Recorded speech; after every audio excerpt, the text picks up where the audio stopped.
What's going on, y'all? It's your boy, the Black Akashi, the silent gamer of YouTube, and I'm here to talk about my top 10 games of 2015. So let's get to it. Number 10, Star Wars Battlefront. Now, EA might have ruined Star Wars and Disney too, but well, except for the Mandalorian, but I haven't watched that yet. So Star Wars is still trash in the hands of Disney. So anyway, but they did a damn good job, making it look good, even though it was bad. Now, I played the demo for this first and really had a ball with it, but I was no fool.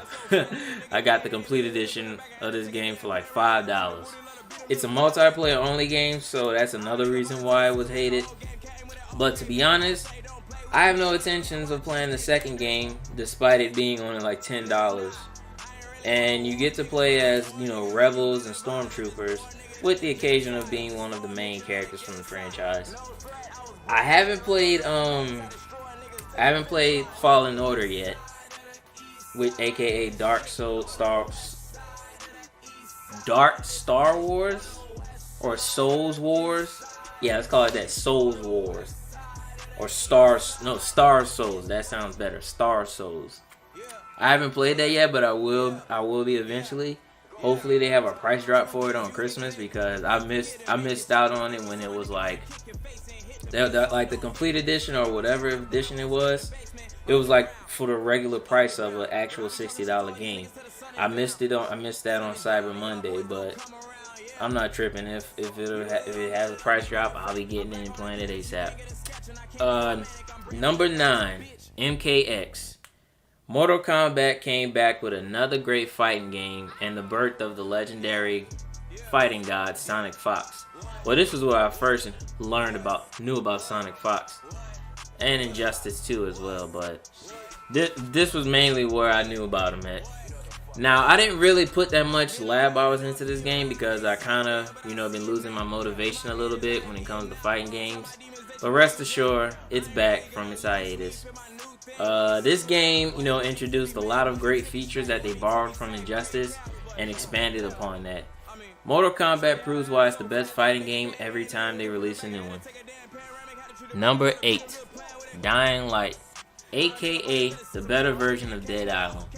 This game is one of the most popular zombie games ever made, besides Left 4 Dead. Now, I played the game long before the DLC and all the other versions of the game came out, so I didn't get to experience all of that stuff. When the first trailer of the game dropped, it made it seem like multiple people were going to be with you, but it was more for a co-op instead. With its parkour system, it made running from zombies and gameplay a lot more fun. One feature of the game was its shift of tone from day and night. When it was daytime, you got the regular zombies, but when it was nighttime, that's when the super-powered zombies patrolled the streets. They were super strong and stupid fast, and the only thing that really affected them was like ultra-violent lights. So I guess you can kind of say they were half vampire, half zombies. With the anticipation of the sequel, fans can't wait to explore this game once again. Number 7, Until Dawn. One of the most talked about games to come out in 2015. You couldn't go anywhere without seeing this game. YouTube, stream, Twitter, social media, it didn't matter. You saw this game whether you wanted to or not. It's a horror game where all of your choices and actions matter. I remember not being all that interested in the game until I saw a gameplay of it at E3, and it really caught my attention. I really loved the characters in the game and felt like Josh and Sam were the only decent ones of the group. They deserved better. You can literally beat the game by either having no one survive or have everyone survive. It's not that hard to make everyone survive, it just takes a little bit more effort. This game had me jump a few times, I ain't gonna front. It's still one of the most popular horror games to come out this decade.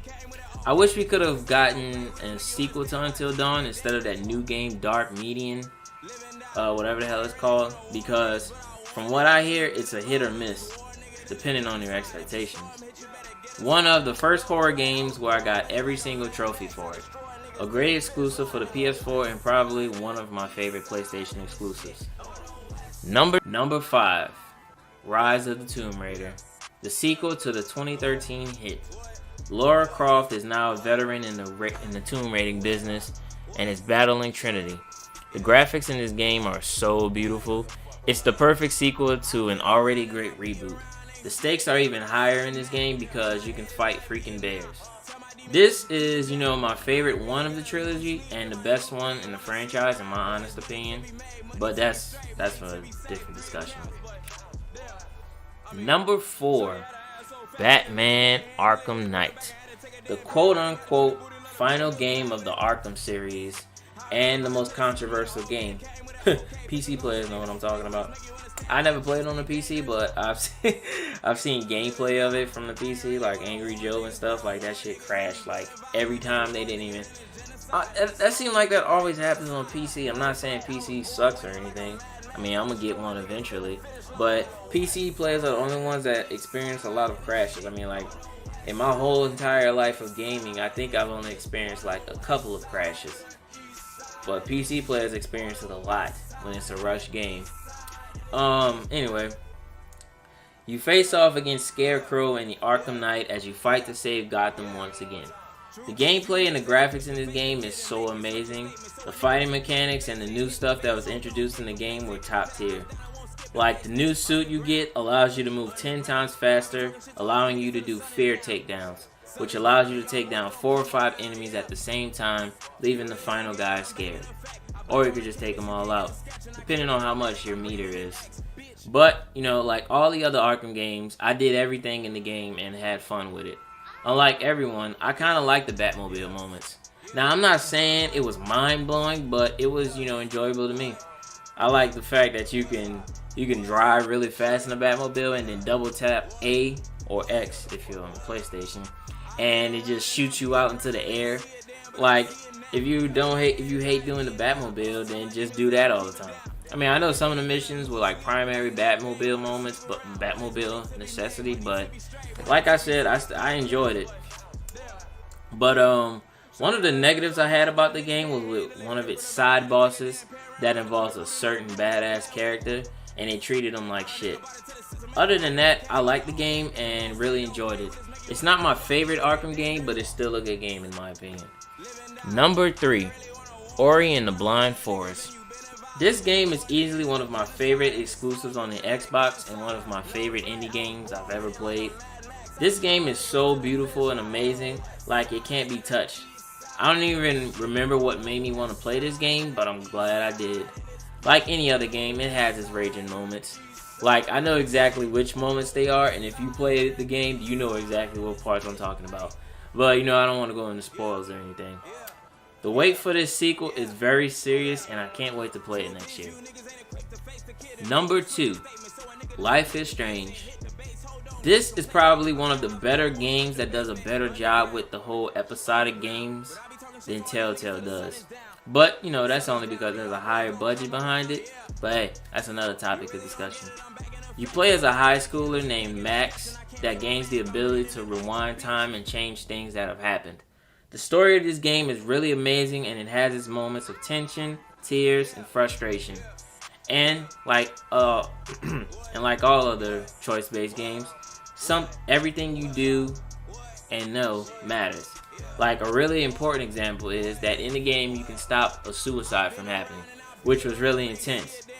The prequel game where you play as Chloe is really good as well. I haven't played Life is Strange 1.5 because I'm still waiting for the real sequel to Life is Strange. If you never played the game, then I suggest you do. But before I get to my number 1, there's an honorable mention that somehow didn't make the list, my top 10 list, which was Mad Max. I freaking love that game. I 100%ed both versions of the game on my Xbox and PlayStation. Like, that game is so freaking top tier.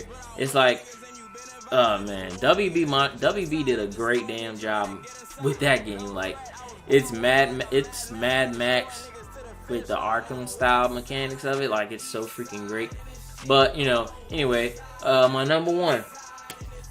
If you've seen my top 10 favorite games of all time, you should know this by now. One of the best games to come out in 2015, which was Bloodborne. The first Souls game that I ever played. One of my favorite video games of all time, and like I mentioned earlier, if you haven't checked out my video listing all of my favorite video games, I'll leave a link in the video. The fast-paced gameplay and the designs of the game drew me in, because I really wasn't rocking with a Souls game, but I really wanted to play this one though. I loved every single moment I had with this game, and all of the rage moments that came along with it. One of the best PlayStation exclusives, and I hope it gets a sequel. Thank you for watching the video, and I'll see you in 2016. What?